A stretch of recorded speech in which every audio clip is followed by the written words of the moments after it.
اللہ چاہتا ہے کہ یہ بندہ اس رینک تک پہنچ جائے، اللہ اس پر آزمائش بھیجتا ہے تاکہ میرا بندہ صبر کر لے تو اس کو وہ مرتبہ عطا ہو جائے۔ ہائے ہائے، یعنی آزمائش مجھ پر میرے رینک بلند کرنے، میرے درجے بلند کرنے آئی، اور ہائے میری بے صبری کہ میں نے وہ سب ثواب ضائع کر دی۔ نہ کریں میرے پیارے اسلامی بھائی، مشکلیں آتی ہیں۔ اچھا پھر پتہ ہے پرابلم کیا ہے؟ ہمارا ایک اور بڑا ایشو ہے، ہم کسی کو مسکراتا دیکھتے ہیں، کسی کو اچھے کپڑے دیکھ لیتے ہیں، کسی کی بڑی گاڑیاں دیکھ لیتے ہیں، کسی کا بڑا گھر دیکھ لیتے ہیں، ہمیں لگتا ہے یار یہ کتنا مزے میں ہے یار، میں ہی اکیلا پریشان ہوں۔ یہ آپ کی بھول ہے۔ ایک بات یاد رکھیے گا، زندگی کی گاڑی مسائل کے پہیوں پر ہی چلتی ہے۔ امیر کے مسئلے اور ہیں، غریب کے مسئلے اور ہیں۔ شہرت جس کو ملی ہے نا، اس کے پرابلمز اور ہیں، جو غیر معروف ہے اس کے پرابلم اور ہے۔ زمانے میں ہر کسی کو کچھ نہ کچھ ایشو ضرور ہے۔ یہ نہ سمجھے کہ یار یہ اتنا مسکرا رہا ہے، کیا پتہ اس مسکراہٹ کے پیچھے کتنے دکھ چھپائے بیٹھا ہے۔ آپ یقین کریں، بلیو کریں، ایسا نہیں ہے کہ سب لوگ 100% خوشحال ہیں، پرابلم سب کے ساتھ ہوتے ہیں۔ میں کیا بتاؤں آپ کو، ہمارے پاس تو لوگ دعائیں کروانے آتے ہیں نا، ایسی پرابلم بتاتے ہیں کہ پیروں سے زمین نکل جاتی ہے۔ بعض اوقات ہم اتنے بڑے گھر میں جاتے ہیں، اس کی گاڑیاں کروڑوں روپے کی کھڑی ہیں، ان سے ملاقات ہوئی، وہ کہتے ہیں حضرت آپ سے الگ سے دعا کروانی ہے۔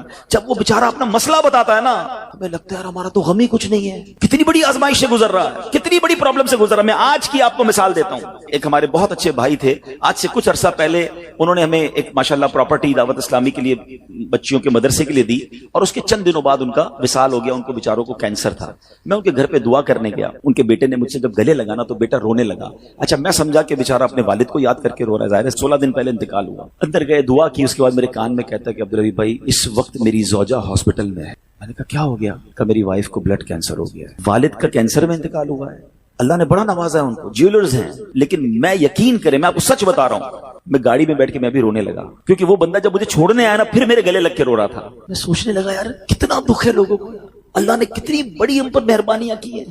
اگر مجھے کوئی بڑی بیماری نہیں ہے، میرے بچے میرے ساتھ ہیں، میری فیملی میرے ساتھ ہے، نہیں چاہیے یار دنیا کے سارے اللہ تللے، نہ ملے اتنی ساری لگژریز، صحت سے بڑھ کے کچھ نہیں ہے، مگر ہمیں اس کی قدر ہی نہیں ہے، ہمیں اس کی کوئی اہمیت کا اندازہ ہی نہیں۔ پوچھو ان سے، کروڑوں روپے ہیں مگر علاج نہیں ہو پا رہا، ڈاکٹر بعض اوقات مایوس کر دیتے ہیں۔ کتنا تکلیف میں ہیں لوگ، اور ہم ہیں کہ چھوٹی چھوٹی باتوں پر بے صبری۔ صبر تو کریں، اللہ کی رضا پر راضی تو رہیں۔ میں نے آپ کو خاندان نبوت کا واقعہ سنایا، ارے کھانے کو کچھ نہیں ہے، کاش یہ بات ہمیں سمجھ آ جائے اور ہم ہر حال میں اللہ کا شکر ادا کرنے والے بن جائیں۔ اور ایک اور میں آپ کو بات بتاؤں، ہم جو دنیا والوں کو بتاتے ہیں نا، ہوتا کچھ نہیں ہے اس سے، مت بتایا کرو دنیا والوں کو، صحیح بتاتا ہوں، مت بتایا کرو، اپنے غم مت بتایا کرو، ثواب بھی چلا جاتا ہے۔ اور بعض اوقات یہ دنیا والے نا ہمارا مذاق بھی اڑاتے ہیں۔ ہم جب کسی کو اپنا پرابلم بتاتے ہیں نا، ہمارے سامنے تو بڑے اچھے بنتے ہیں کہ اچھا ٹھیک ہے میں کرتا ہوں کچھ، بعد میں جا کے دنیا میں باتیں کرتے ہیں، آیا تھا میرے پاس ہے، اس کا یہ مسئلہ ہے، ہاں باتیں بڑی کرتا ہے، بڑی پرابلم میں ہے۔ کیوں بتاؤں میں دنیا والوں کو؟ نعت کا شعر ہے نا، کسی کا احسان کیوں اٹھائیں، کسی کو حالات کیوں بتائیں، کیوں بتاؤں میں دنیا والوں کو مجھے کیا غم ہے نا؟ میرے آقا سلامت رہے ہیں، اللہ کے حبیب علیہ الصلوۃ والسلام ہیں، اور رب عز و جل کی بارگاہ ہے، میں ادھر عرض کروں نا، کسی کا احسان کیوں اٹھائیں، کسی کو حالات کیوں بتائیں، آقا تم ہی سے مانگیں گے تم ہی دو گے، تمہارے در سے ہی لو لگی ہے۔ ہاں اللہ رسول کی بارگاہ میں عرض کیا، ادھر آنسو بہاؤ، نہ بتاؤ دنیا والوں کو۔ ایک اور کمال کا شعر ہے کہ دنیا والے تو درد دیتے، دنیا والے تو درد دیتے ہیں، زخمی دل کی دوا مدینہ ہے۔ تو جب دنیا والوں نے کوئی ہمارا بھلا کرنا بھی نہیں، نہ ان کے ہاتھ میں ہے، شفا دینے والی ذات میرے رب کی، برکت دینے والی ذات میرے رب کی، تو اللہ سے ہی باتیں کرو نا۔ تو آج سے یہ ذہن بنا لے میرے پیارے اسلامی بھائی، مشکل آنی ہے تو صبر کے ساتھ وہ وقت گزارنا ہے، اللہ کی رضا پر راضی رہنا ہے۔ وہ بڑا کریم ہے، وہ اپنے غیب کے خزانوں سے آپ کو عطا فرمائے۔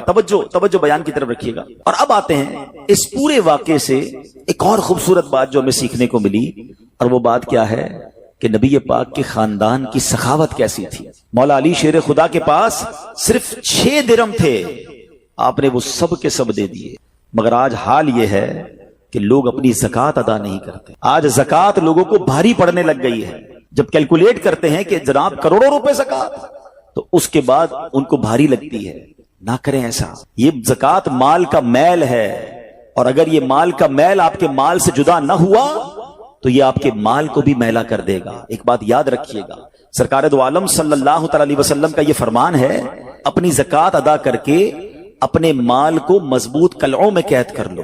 اگر میں اور آپ چاہتے ہیں نا کہ میری آپ کی پراپرٹی سیکیور رہے، ہمارے مال و اسباب سیکیور رہیں، تو حدیث پاک میں تو فارمولہ موجود ہے کہ اپنے مال کو زکوٰۃ دے کر مضبوط قلعوں میں قید کر لو۔ لیکن یہاں زکوٰۃ دینے کے لیے تیار نہیں لوگ،